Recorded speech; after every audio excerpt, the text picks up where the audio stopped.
شوہر کا بیوی پر زنا کی تہمت لگانے کے بعد لعان سے انکار کرنا، اس کا کیا حکم ہے؟ چنانچہ اگر کسی شوہر نے اپنی پاک دامن عفیفہ بیوی پر صراحتاً زنا کی تہمت لگائی اور اس کے بعد بچے کا اپنے سے نسب ثابت کرنے سے اس شخص نے انکار کر دیا تو قاضی اولاً شوہر سے لعان کا مطالبہ کرے گا۔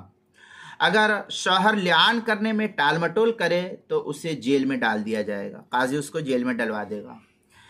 یا یہ کہ لعان کرے گا، قاضی اس کو کہے گا تم لعان کرو، یا یہ کہ بیوی پر زنا کی تہمت کے دعوے سے رجوع کر لو۔ اب اگر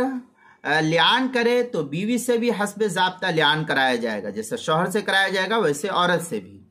اور اگر وہ بیوی پر زنا کی تہمت کے دعوے سے رجوع کر لے اور کہے کہ میں نے جھوٹ بولا ہے تو اس پر حد قذف 80 کوڑے کی سزا جاری کی جائے گی اسلامی حکومت کے اندر۔ چنانچہ در مختار کے ہے فمن قذف، در مختار میں ہے فمن قذف بصریح الزنا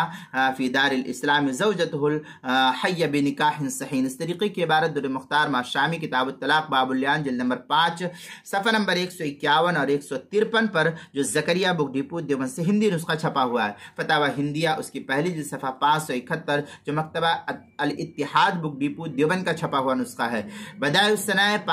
تیسری جلد صفحہ 377 جو زکریا بک ڈپو دیوبند کا ہندی نسخہ اس کے اندر، کتاب المسائل اس کی 5ویں جلد صفحہ 361 پر بھی اس کو نقل کیا گیا ہے۔